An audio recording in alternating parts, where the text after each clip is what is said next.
ಹಾವೇರಿ ಜಿಲ್ಲೆಗೆ ಬಿಜೆಪಿಯ ಜಿಲ್ಲಾ ಉಪಾಧ್ಯಕ್ಷರಾಗಿ ಶ್ರೀ ರಾಜಶೇಖರ ಗೌಡ ಕಟ್ಟೇಗೌಡರ ಆಯ್ಕೆ. ಹಾನಗಲ್ ತಾಲೂಕಿನ ಹೃದಯವಂತ ಎಂಬ ಹೆಗ್ಗಳಿಕೆ ಪಡೆದು ಸಾಮಾಜಿಕ ಸೇವೆಯಲ್ಲಿ ತೊಡಗಿಕೊಂಡು ಬಿಜೆಪಿ ಪಕ್ಷದ ಕಾರ್ಯಕರ್ತನಾಗಿ ಪಕ್ಷ ನೀಡಿರುವ ಎಲ್ಲ ಕೆಲಸ ಕಾರ್ಯಗಳನ್ನು ನಿಷ್ಠೆಯಿಂದ ನಿಭಾಯಿಸಿಕೊಂಡು ರಾಜ್ಯದ ನಾಯಕರುಗಳ ಗಮನ ಸೆಳೆಯುವಲ್ಲಿ ಯಶಸ್ವಿ ಪಡೆದ ಶ್ರೀ ರಾಜಶೇಖರ ಗೌಡ ಕಟ್ಟೇಗೌಡ ಅವರನ್ನು ಬಿಜೆಪಿಯ ಪಕ್ಷದ ವತಿಯಿಂದ ಹಾವೇರಿ ಜಿಲ್ಲಾ ಉಪಾಧ್ಯಕ್ಷರಾಗಿ ವರಿಷ್ಠರು ಆಯ್ಕೆ ಮಾಡಿದ್ದಾರೆ.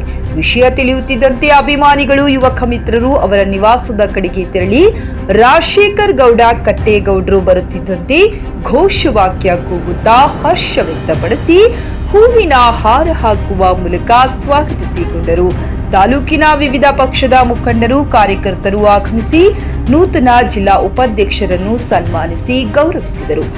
ವರದಿ ರವಿ ಓಲೇಕಾರ, ವಿಜಯ ವಾಯ್ಸ್ ನ್ಯೂಸ್ ಕನ್ನಡ, ಹಾನಗಲ್.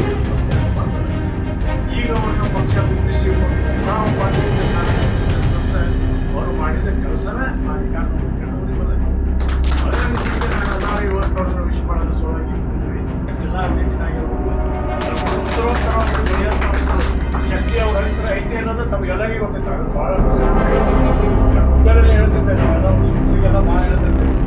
ಯಾಕಂದರೆ ಅವರು ಯುವಕರ ಕಣ್ಮಣಿ ನೋಡಿ, ಭಾಳ ಚೆನ್ನಾಗಿ ಒಂದು 25-30 ವರ್ಷದಿಂದ ನಮ್ಮ ತಾಲೂಕಿನ ರಾಜಕಾರಣ ಮಾಡ್ಕೊಂಡು ಬಂದಿರ್ಬೋದು. ನಾನು ನಿರ್ದೇಶಿತ ಜೊತೆಗೆ ಭಾಳ ಸಲ ನಾವು ಕಾರ್ಯಕ್ರಮ ಮಾತಾಡ್ತಿದ್ದೆ. ನಾವು ಒಂದು ಇಡೀ ಪಕ್ಷದೊಳಗೆ ಕೆಲಸ ಮಾಡಿದ್ದೆ. ಎಲ್ಲಾದರೂ ಪಕ್ಷ ಗುರುತಿಸತೆ ಅನ್ನೋದಕ್ಕೆ ನಾನು ಒಬ್ಬ ಕಾರಣ ಅಂತ ನಾನು ಅನಿಸ್ತದೆ. ಅದಕ್ಕೆ ಪಕ್ಷ ಗುರುತಿಸಿ ಒಂದು ಜವಾಬ್ದಾರಿ ಕೊಟ್ಟದ. ಅದು ಜವಾಬ್ದಾರಿ ಕೆಲಸ ಅಂತಲ್ಲ, ಒಂದು ಇದು ಅಂತಲ್ಲ, ಜವಾಬ್ದಾರಿ ಕೊಟ್ಟದ. ಆ ಜವಾಬ್ದಾರಿನ ನನಗೆ ತಿಳಿದಂಗೆ ಯಾರಿಗೂ ಅನ್ಯಾಯ ಆಗ್ತಿರ್ತಾರ ಚಂದ ನಡ್ಸ್ಕೊಂಡು ಹೋಗ್ತೀನಿ. ನಮ್ಮೆಲ್ಲರೂ ನಂತರ